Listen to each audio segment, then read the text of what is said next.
Good morning बच्चों, शांति कुंज online classes में आपका स्वागत है। तो बच्चों, आज हम पढ़ेंगे पवन, तूफान और चक्रवात के बारे में। हमारा चैप्टर नंबर है 13 और पेज नंबर है 105। वायुमंडल में गतिशील वायु को पवन कहते हैं, जिसे विंड बोलते हैं। वायु की पृथ्वी के विभिन्न भागों में ताप में अंतर होने के कारण पवन अर्थात वायु में गति उत्पन्न होती है। ये तापांतर मुख्यतः सूर्य द्वारा पृथ्वी की सतह के ऊपर की हवा भिन्न भिन्न मात्रा में ऊष्मा को अवशोषित करने के कारण होता है। तो बच्चों, ये समझ में आया आपको? ऐसा किसकी वजह से होता है? सूर्य की गर्मी की वजह से ऊष्मा क्या करती है, उसमें एब्जॉर्ब हो जाती है और पृथ्वी की ऊपरी सतह पर हवा अलग अलग तरह से बहती है। इससे वे स्थान गर्म होते हैं और दूसरे स्थान ठंडे हो जाते हैं। हवा जैसे ही गर्म होती है, इसके कारण फैल जाते हैं और हवा हल्की व कम सघन होती है एवं ऊपर उड़ जाती है। यानी गर्म हवाएं कैसी हो जाती हैं? गर्म हवाएं हल्की हो जाती हैं और आसमान ऊपर की तरफ उठने लगती हैं। हवा जैसे ही ठंडी होती है और वह भारी या सघन हो जाती है तथा नीचे उतर जाती है, यानी ठंडी हवाएं नीचे की तरफ आती हैं। जैसे ही गर्म हवा ऊपर उठती है, इस स्थान को भरने के लिए ठंडे स्थानों की हवाएं चल पड़ती हैं। इससे हवा की एक धारा स्थापित हो जाती है, जिसे हम कहते हैं पवन। तो इससे बच्चों पता चला आपको कि पवन कैसे बनती है। जो ठंडी हवाएं हमारी नीचे रह जाती हैं, गर्म हवाएं ऊपर उठ जाती हैं, तो अब उस स्थान को पूरा करने के लिए हवाएं ऊपर की ओर उठने लगती हैं, जिससे हम क्या कहते हैं? पवन कहते हैं। पवन की विशेषताएं। पवन की दो महत्वपूर्ण विशेषताएं हैं, दिशा एवं गति। यानी इसमें दिशा भी होती है और गति भी होती है। पवन की दिशा एक विशेष उपकरण, जिसे वायुमापी कहते हैं, के द्वारा ज्ञात की जाती है। ये संभवतः सबसे पुराना मौसम मापक उपकरण है। तो वायुमापी के द्वारा हम पवन को मापते हैं।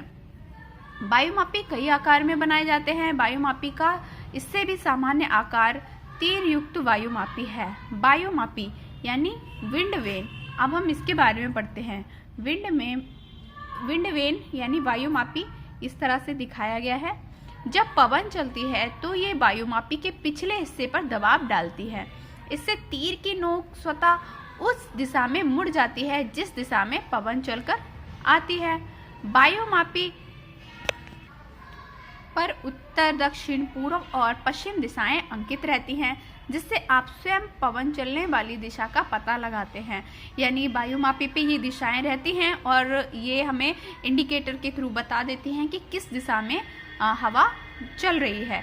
वायुमापी में प्रयुक्त दूसरी सामान्य आकृति मुर्गे की है। इस तरह से मुर्गे की आकृति होती है। इसके सिर पर पृष्ठीय क्षेत्रफल पूंछ से कम होता है, यानी इसका जो इसकी पूंछ होती है उससे भी कम क्षेत्रफल होता है। ये वायु के चलने वाली दिशा की ओर संकेत करती है और यही हमें क्या बताती है कि वायु किस दिशा में चल रही है। पवन वेगमापी एक मापक यंत्र है। इस बारे में हम पढ़ते हैं। पवन वेगमापी का आविष्कार 1846 में किया गया। पवन वेगमापी एक ऐसा उपकरण है जिसमें पवन की गति को ठीक से मापा जा सकता है। पवन वेगमापी दो प्रकार का होता है।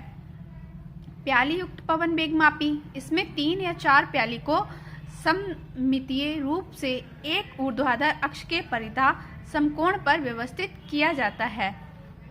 यानी इसमें क्या कप की तरह आकार रहेगा उसका, और कैसे एकदम सीधे सीधे समकोण पर स्थापित किया जाता है। फिर है नोदक युक्त पवन वेगमापी। इसमें 2, 3 या 4 पत्ती युक्त नोदक लगे रहते हैं, जो एक क्षैतिज दंड पर घूमता रहता है। जैसे ही हवा चलती है, ये घूमना शुरू कर देता है। इसके साथ वायुमापी भी संयुक्त रहता है। कैसा? इसमें एक इस तरह से एक दंड लगा रहता है क्षैतिज में, और उसी पे 4 या 3 पत्तियां लगी रहती हैं, और जो कि हवा चलने पर घूमती हैं, और इससे हमें पता चल जाता है कि कौन सी दिशा में पवन चल रही है। बच्चों, ये रोचक तथ्य भी पढ़ना जरूरी है। प्याली युक्त पवन वेगमापी का आविष्कार डॉक्टर जॉन रॉबिन्सन द्वारा किया गया था। तो प्याली युक्त पवन वेगमापी किसने सर्च किया था? जॉन रॉबिन्सन ने। भारी तूफान को उत्तरी अमेरिका एवं कैरेबियाई द्वीप समूह में हैरिकेन पूर्वी एशिया में टाइफून एवं भारत में चक्रवात कहा जाता है। तो चक्रवात को अलग अलग नामों से उनके जगह के हिसाब से भी बोला जाता है। अब हम पढ़ते हैं तूफान यानी स्टॉर्म क्या होता है।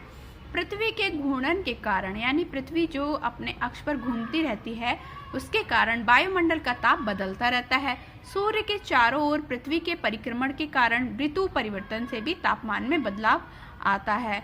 तो पता चला आपको कि सूर्य के चारों ओर चक्कर लगाने की वजह से पृथ्वी पर ऋतुएं परिवर्तन भी होती हैं और तापमान में भी बदलाव आता रहता है। सूर्य की गर्मी के कारण भूमि के निकट की वायु असमान रूप से गर्म हो जाती है। गर्म हवा ठंडी हवा के ऊपर जाने के लिए बल लगाती है। ठंडी हवा गर्म हवा का स्थान ग्रहण कर लेती है। इससे गर्म हवा को ऊपर उठने एवं ठंडी हवा द्वारा उसका स्थान ग्रहण करने का एक चक्र स्थापित हो जाता है, अर्थात संवहन धारा स्थापित हो जाती है। गर्म एवं ठंडी हवा की ये गति पवन को जन्म देती है। किसी ग्रह के वायुमंडल में तूफान एक भयानक अवस्था है जिसमें प्रचंड पवन, झंझा, तड़ित मतलब जो बिजली चमकती है वो, भारी बारिश, धूल एवं ओला युक्त हवाएं शामिल रहती हैं। शक्तिशाली तूफान जैसे झंझा, टॉर्नेडो, चक्रवात तब उत्पन्न होते हैं जब अचानक गर्म हल्की वायु तीव्र वेग से यानी बहुत तेज गति से जब चलती है और ऊंचे उठकर ठंडे स्तर में पहुंच जाती है, तब किसका निर्माण होता है? चक्रवातों का। टॉर्नेडो जैसे इसका नेम है, एक झंझा भी है। फिर है चक्रवात। चक्रवात कैसे बनते हैं? चक्रवात एक वृत्ताकार आंधी है जो घूमती हुई तीव्र पवन से बनती है। ये कैसे? ऐसे गोल गोल घूमती हुई आती है और ये बहुत तेज हवाओं से बनती है।